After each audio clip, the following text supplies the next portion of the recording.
She's a professional race car driver with NASCAR, team owner, a public speaker, entrepreneur, and corporate spokesperson. I am thrilled to have my good friend Jennifer Jo Cobb on the show today. Hi. It's so good to see you. How are you? Are you in Kansas City? I'm actually in Mooresville, North Carolina. This is my office at my race shop, and since we have gotten permission to go back racing, it has been, pardon the pun, but just wide open. Full throttle every week. Full throttle. I like that. How is the NASCAR world? I'd love for you to tell the people watching how you got started in NASCAR. I just think it's amazing for a woman to be driving those fast cars around.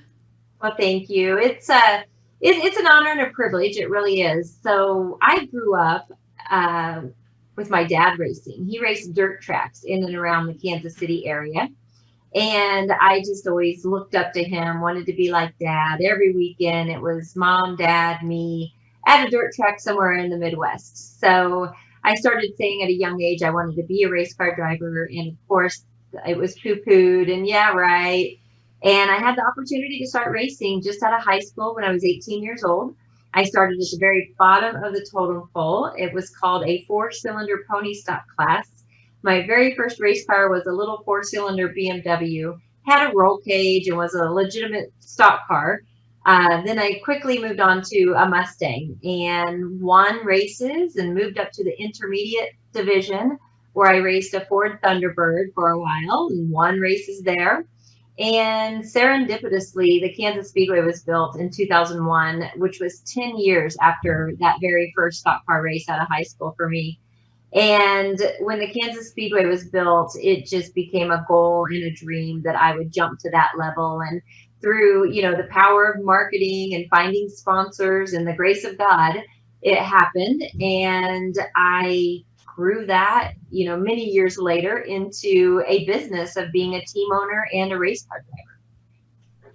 That's great. He was just showing a picture of us last summer at Chicagoland when I was with my mom and sister and my cousin from Croatia, and we were able to watch you. And I'm just so amazed to, watch you in action and to be out there with all the guys and how well you're doing in the business. I appreciate that. I was talking with someone today, a very competitive guy. He actually called me and asked me to run his land speed car. He said, "You've been 216 miles an hour. I want you to go over 230 miles an hour." So I'm like, "Sure, I'll do it." But he said, "What's going on?" He said, "You've been doing this a long time." He said, "I feel like, maybe your results or your finishes could be better by now." And I said, "You don't understand the business side of it is that the guys and some of the girls that I race against have a lot of money behind them, and we're really just a very small team. We've only got 3 full-time employees, and we are racing on the tires that the other teams throw away. But there's kind of a movement and a purpose to our team. Obviously, one day I'd love to have the multi-million dollar sponsors to have top notch everything, but right now, instead of staying at home wishing I could be there, we're digging deep and finding ways to do it. So I told this guy just today, I said, I might be racing my heart out for 25th place on 50 lap old tires when everybody else has fresh tires, which 50 laps is a lot for a set of tires that are designed just for 30 to 40 laps. And so I said, I've kind of got my race within a race and a passion and a purpose, and I love the lifestyle, and I like to be able to hopefully motivate others to follow their dreams. I know. I love to see the pictures with you with some of the fans, especially when some of the little girls would like to meet you. And and even myself at my age, when I first met you, I just thought it was just so cool of everything that you're doing and watching the race. The first time I think I told you I didn't know that much about NASCAR and race car driving, but boy, once you're down there and you're in the pits and you're able to have that VIP experience that you offer people, I am a fan for life. I mean, it's just amazing. It is, and I'm so bummed. That's one thing we're missing, with the COVID-19 pandemic is being able to give those experiences or sell those experiences. So, the racing community is taking a hit because we are losing sponsorship dollars in that way. Sure, our TV numbers are up, and we were one of the first, if not the first sport back. So that was good, but we're all getting through this, as many businesses are, just the best way that we know how. And quite honestly, I'm grateful to be busy. I'm grateful to be racing, and I cannot wait till we can have fans back and to have great people like you as our VIPs having those experiences. So we're hopeful that, by next year we'll have this darn year and pandemic and everything behind us for everybody's sake. I know we're all definitely hoping that it goes away and we can get back to being with each other and having some good fun. I know we originally met through Think Realty, and we have something in common that we both like real estate investing, and which is probably a good thing to have right now if your properties are having cash flow. Are you still investing in real estate? I haven't had any further investments or opportunities or the cash flow to be able to do so, especially with what's happening now. But I'm telling you, the property values of the two the house and the commercial building that I bought are just doing fabulous. And the commercial property that I purchased 5 years ago is now paid off and has a renter and is bringing in a great income. And that was a building that I wrote an article for the Think Realty magazine, that was a building that my dad paid rent on for 35 years. And the man that owned the building sold it to us at a really good price. And my dad said, I just don't know if I'm in a position to do this. And so I said, Dad, I'll buy it. He's given us a great price because of you.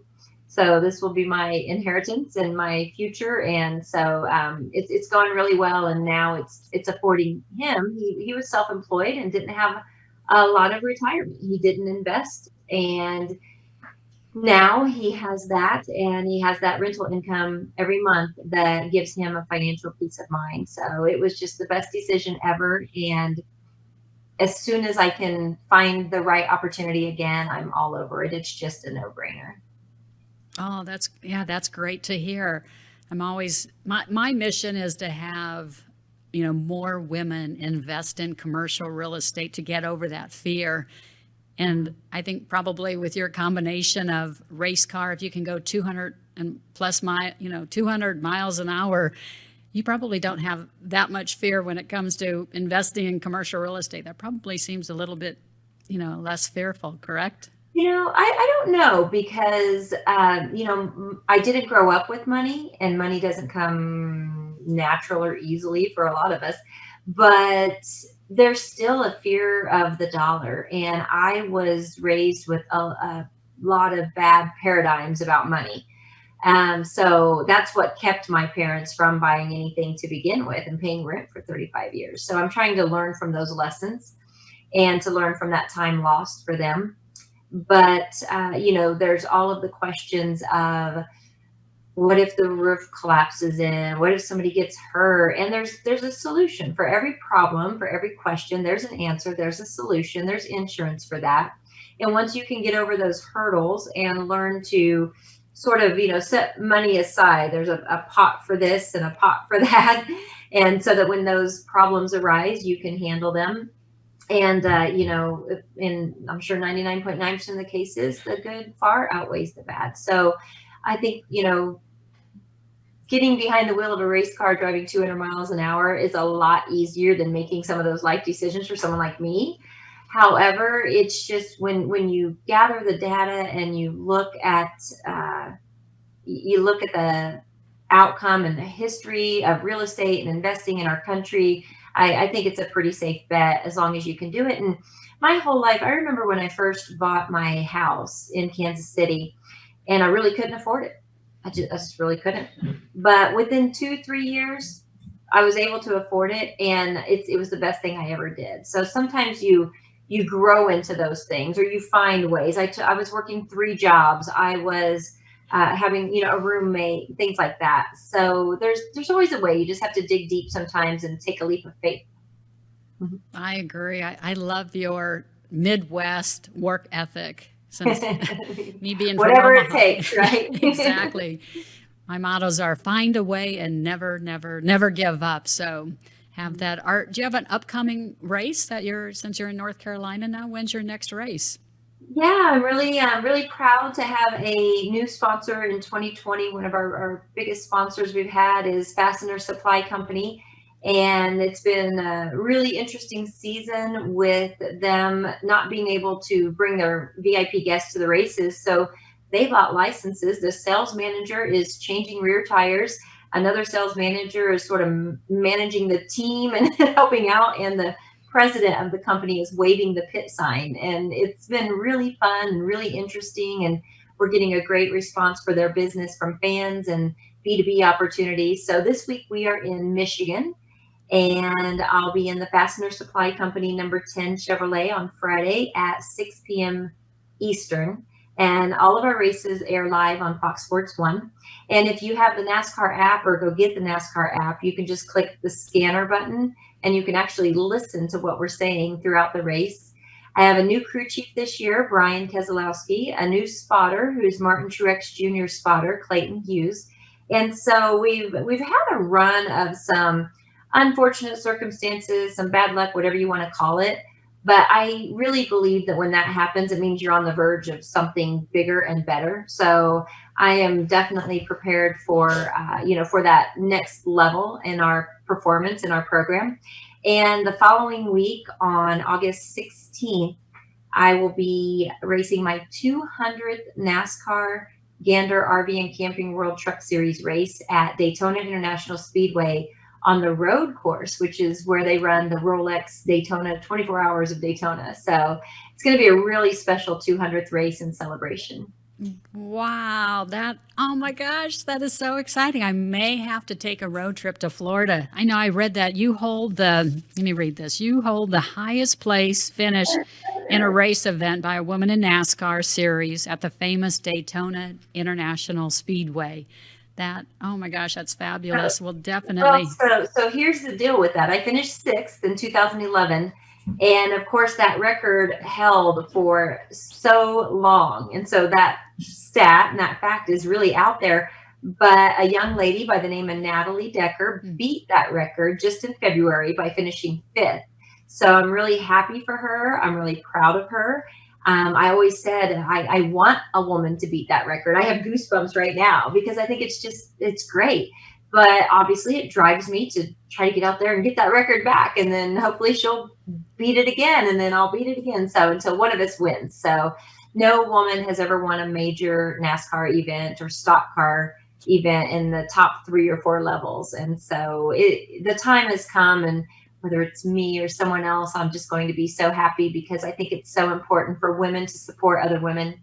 And I'm proud of Natalie for beating that record. And then another competitor, Angela Ruck, came in right behind me and finished 7th. So 3 of us women have top 10 finishes. And you can look at, 200 races, 1 top 10 finish, but, there are dozens, if not hundreds, if not thousands of men that have never finished top 10 at the big leagues of NASCAR. So we're having a moment, and I hope that our momentum continues. Oh wow, yeah, that I love that. I actually follow Natalie on Instagram, so it's neat to watch how she's moving in her career too in the race car business. I wanted to ask you also about your Drive to Honor and how that came about. If you could tell us about that, I just think that's a wonderful organization and what you're doing for people.